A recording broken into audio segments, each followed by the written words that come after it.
राज्यसभा सांसद रामविलास सुमन जब बयान देते हैं राणा सांगा पर, उसके बाद विवाद खड़ा होता है, हमला होता है, घर पे लोग आ जाते हैं, मुकदमे होते हैं और लगातार ये मामला जारी है। बात करने के लिए हमारे साथ हैं सर, बहुत स्वागत है आपका भारत समाचार में। धन्यवाद। क्या कहेंगे लगातार जो हो रहा है आपके साथ? कुल मिलाकर के लोग ये चाहते हैं मेरी आवाज बंद हो जाए। कुछ लोगों की कोशिश है कि मैं दलितों के सवाल पर, पिछड़ों के सवाल पर, अकलियत के सवाल पर बोलना बंद कर दूं। ये हरगिज नहीं हो सकता। मुद्दा शुरू होता है 21 मार्च को राज्यसभा में, जब गृह मंत्रालय के कामकाज की समीक्षा पर चर्चा हो रही थी। वहां मैंने एक भाषण दिया और मेरे भाषण को के कुछ अंशों को सभापति जी ने उसमें से हटा दिया था। जब उन अंशों को हटा दिया गया तो मैं समझता हूं वो बात वहीं खत्म हो गई। और जहां तक सांसद का सवाल है, संविधान के अनुच्छेद 105 के सब क्लोज 2 में यह पूरी व्यवस्था है कि सांसद के खिलाफ जो कुछ होगा वो संसद के अंदर होगा, बाहर उसके खिलाफ कोई एक्शन नहीं हो सकता। जानबूझ करके माहौल को बनाने की कोशिश की गई देश में और उत्तर प्रदेश में खास तौर से। इस घटना के बाद 26 मार्च को हमारे घर पे प्राणघातक हमला हुआ। लोग बुलडोजर लेकर के आए, स्थानीय प्रशासन तमाशबीन बना रहा। 26 को घटना हुई, प्राणघातक घटना। 12 अप्रैल को यहां एक जलसा हुआ, सभा हुई। स्थानीय प्रशासन ने शर्तों के साथ उसको अनुमति दी, लेकिन यहां तलवारें लहराई गई, अवैध असले लहराए गए, उनके खिलाफ कोई कार्रवाई नहीं हुई। और उस घटना के बाद मैं आश्वस्त हूं कि इन तत्वों को राज्य सरकार का संरक्षण प्राप्त है। अगर एक भी सांसद के खिलाफ कठोर कार्रवाई हो जाती तो संदेश रह जाता और इन तत्वों की हिम्मत नहीं हो सकती थी इस प्रकार का आचरण करने की। कोई संदेश नहीं दिया गया और मैं निश्चित रूप से कह सकता हूं कि जो कुछ हुआ उसमें राज्य सरकार शामिल है। जब संसद में आपने बयान दिया तो वो ठीक है, उसकी कार्रवाई वही होती है, वहां से उसको हटा भी दिया गया, लेकिन उसके बाद बाहर भी तो आपने कहा दो हाथ कर लेते हैं, वो क्या था फिर? आपने दो हाथ से आपका उसका मतलब गलत निकाल रहे हैं। अखिलेश यादव यहाँ आने वाले थे। दो हाथ का मतलब ये दंगल में पहलवानों की कुश्ती नहीं हो रही है। दो हाथों से मतलब है वैचारिक संघर्ष। दो हाथों से मतलब है सियासी लड़ाई। दोनों हाथों से मतलब है विचारधारा की लड़ाई। ये दौर दो तलवार का नहीं है। हम गांधी, लोहिया और जयप्रकाश को अपना आदर्श मानते हैं। हमारा हिंसा में कोई विश्वास नहीं है। मेरा दो हाथों से मतलब था वैचारिक लड़ाई होगी। जो अवांछनीय तत्व जिन्होंने हमारे घर पर हमला किया उनके खिलाफ हम जनतांत्रिक तरीके से संविधान के दायरे में लड़ाई लड़ेंगे। यही मेरा दो हाथ करने का मतलब था। अच्छा, अभी टोल पे आप जब जा रहे थे कल, तो टोल पे क्या घटना घटी, उस घटना को क्रमवार बताइए, कैसे हादसा हुआ? क्या देखिए, 3 दिन पहले मेरा दौरा प्रस्तावित था बुलंदशहर का। बुलंदशहर में एक सुनहरा गांव है, वहां ये जो थार गाड़ी है, कुछ अंधे लोगों ने, पागल लोगों ने, सामंती मनोवर्ती के नौजवानों ने तेज गाड़ी चला के एक बुढ़िया को मार डाला। 4-5 लोग घायल हुए। और एक नहीं, बुलंदशहर में ताबड़तोड़ 5-6 घटनाएं हुई। दलितों के साथ बारात नहीं चलने दी। पार्टी के राष्ट्रीय अध्यक्ष जी के आदेशानुसार मुझे वहां जाना था, लोगों से बातचीत करनी थी। जनतंत्र में ये होता है, हम एक पार्टी हैं और हमारा धर्म है कि जहां कहीं दलितों पर, शोषितों पर, पीड़ितों पर, पिछड़ों पर, अकलियत के लोगों पर अत्याचार हो रहा है, वहां हम जाएं और उनको भरोसा दिलाएं कि आप घबराओ मत, मुसीबत की घड़ी में हमारे साथ हैं। सब कुछ होने के बावजूद भी वहां खुफिया तंत्र था, प्रशासन था पूरा। उस पर टोल पे हमें रोक लिया गया। उस टोल से 300 मीटर दूर जो अलीगढ़ की सीमा में जगह आती थी, वहां कुछ अवांछनीय तत्वों का जमघट हो गया। ये अरणीच करनी सेना कुछ नहीं है, ये योगी जी की सेना है। वहां लोग आए, टायर वगैरह जमा थे, डंडे जमा थे और आपका पत्थर वगैरह जमा थे। हमारी गाड़ी पर, हमारे काफिले पर कई गाड़ियां थी। प्राणघातक हमला हुआ, कुछ लोगों की गाड़ियां टूटी, कुछ लोग परेशान हुए। तो कुल मिलाकर के एक सुनियोजित षड्यंत्र था। विचारणीय सवाल यह है कि जब 3 दिन से मेरा दौरा प्रस्तावित था तो क्या एहतियात बरते गए हमारी सुरक्षा के? ये गंभीर सवाल है। इसका सीधा मतलब है व्यवस्था लचर है और जो अवांछनीय तत्व हैं उनको खुला छूट है कुछ भी करने की। कोई ना अंकुश उनके ऊपर नहीं था। इस हमले के पीछे किसको आप मानते हैं? क्या पूरी प्लानिंग के तहत हमला किया गया था? ये मैंने क्रमवार आपको बताया और क्रमवार बताने के बाद मैं अस्वस्थ हो गया हूं कि उत्तर प्रदेश की सरकार हमारी जिंदगी लेना चाहती है, हमें जान से मारना चाहती है, वरना ये घटना नहीं हो सकती।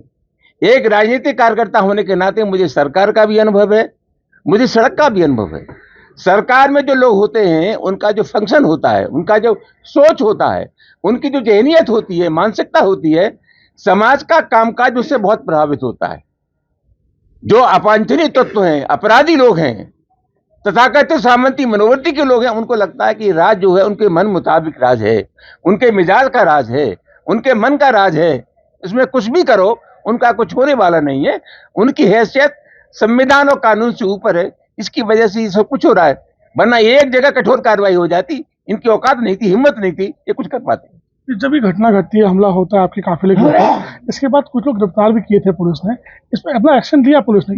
मजाक पुलिस ने कहा कार्रवाई करेंगे, वहां से 5-6 लोगों को पकड़ के लाए, FIR दर्ज हुई, उसमें संगीन धाराएं थी, पकड़ा गया 151 में, शाम को छोड़ दिया गया।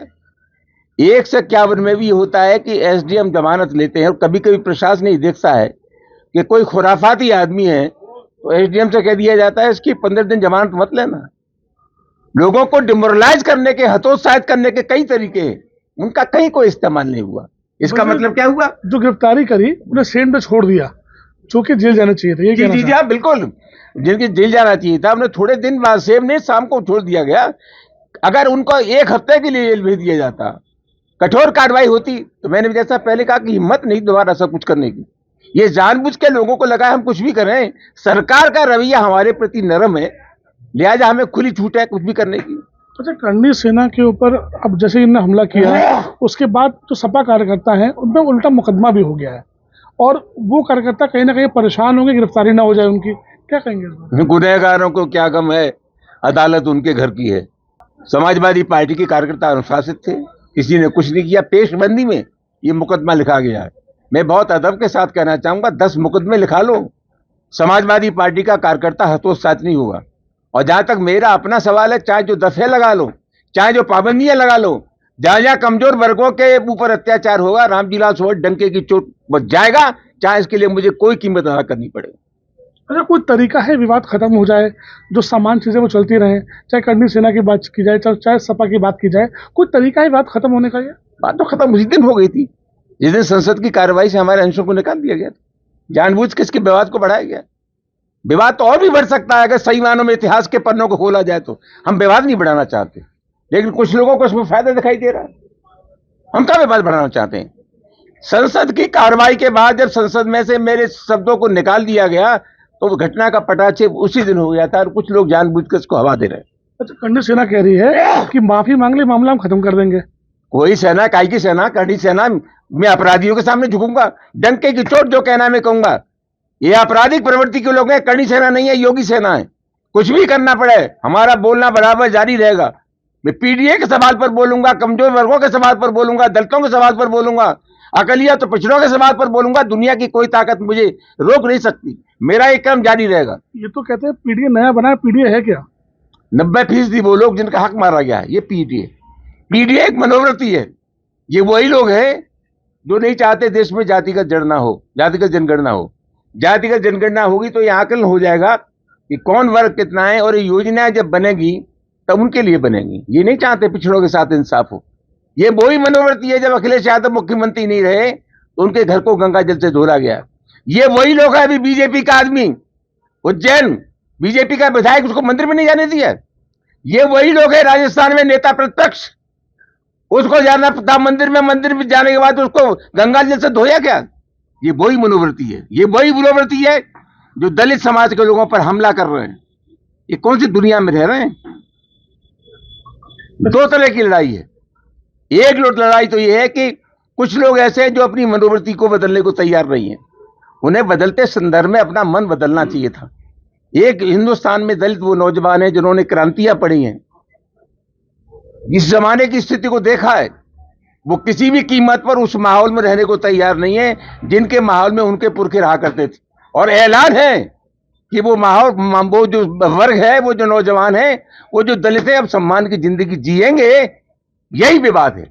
जिस प्रकार से हमला आपके ऊपर हुआ था, कई सारी गाड़ियां आपस में टकराई थी, अगर दोबारा कोई मसला आता है किसी अत्याचार का दलित पर, तो क्या फिर से जाएंगे? खतरा लगता है आपको अपने ऊपर? दुनिया में जहां कहीं अत्याचार होगा, मैं तो एक अदना सा कार्य करता हूं, उत्तर प्रदेश और देश में जहां कहीं अत्याचार होगा, दलितों पर अत्याचार होगा, पिछड़ों पर अत्याचार होगा, PDA पर अत्याचार होगा, हम डंके के चोट जाएंगे, चाहे जिसके लिए, इसके लिए चाहे मुझे जो कुर्बानी देनी पड़े। खतरा मानते हैं जान का?